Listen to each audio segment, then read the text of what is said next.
Hey guys, welcome back to another video, and the vehicle that we'll be reviewing today is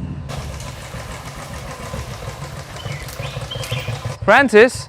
Yeah. I expected a four-wheeler and not a two-wheeler. Well, this is all I could get my hands on. I wasn't prepared for a two-wheeler review, by the way. Well, then let the youngest chap who has brought us the bike, let him do it. Cool. Over to you.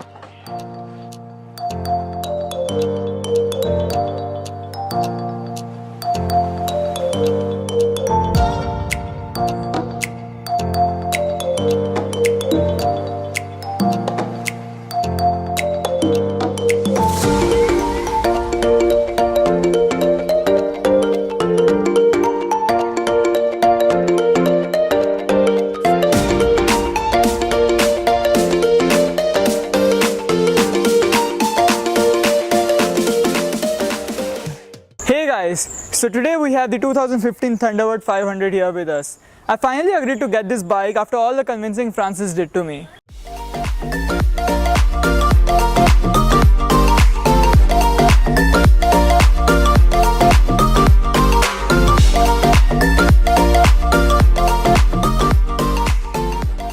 Now what makes this bike so special? That it has a 500cc engine which they no longer make. And it was used in very few bikes like the Electra 500, Classic 500 and of course the Thunderbird 500. Now they currently have is the 350cc and the 650cc on offer. Now coming to the design of this bike. The sitting posture on this bike is quite upright in comparison to the other cruisers in the market. So you guessed it right. Long distance cruising is like riding a hot knife through butter. Although I've changed the handlebar from the stock to the handlebar from UM, which in my opinion suits my riding style, it has a better riding position in comparison to the stock one, which is a bit more higher and crammed up towards the rider.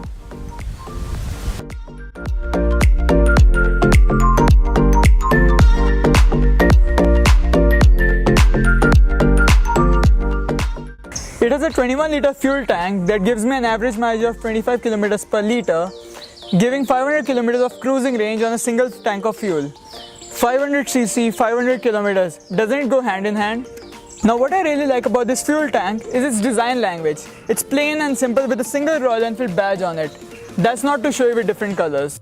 I really like the combination of the matte black and the chrome badge, because compared to other Royal Enfield tanks which have different color schemes going on, this has a more simplified and elegant look.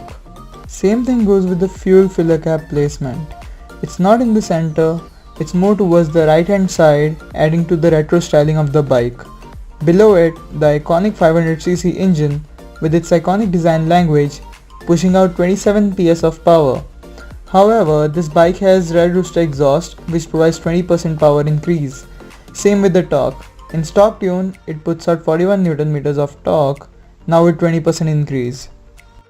Moreover, I fitted the exhaust to amplify and increase the bassy feel in the sound of the bike, and this does the job spot on. A little further back and you have a nice cover for the air filter with a Thunderbird 500 badge on it, with the same styling as the tank.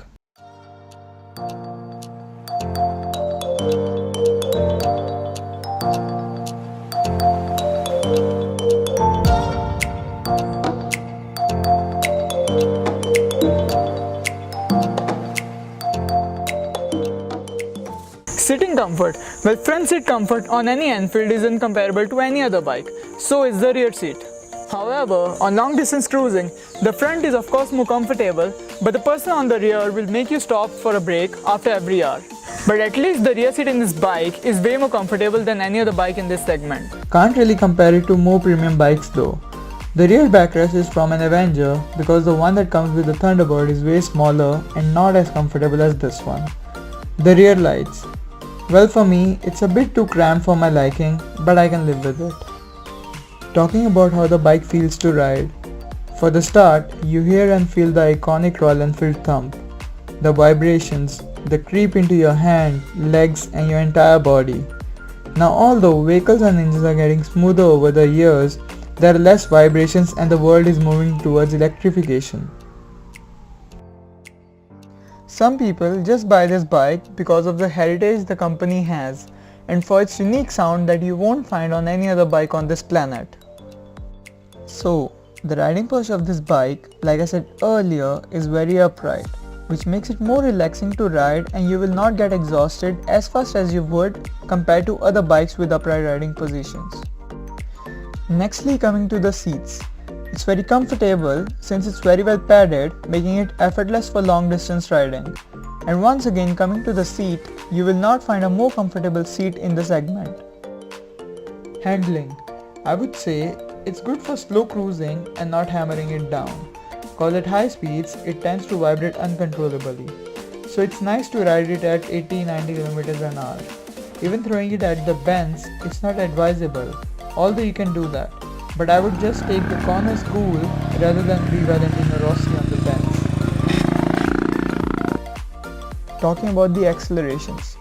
This engine has loads bottom end stock. This is what this engine is made for, not really made for high speeds. Braking. It's decent, although I wish it would have a better bite just to add to braking confidence.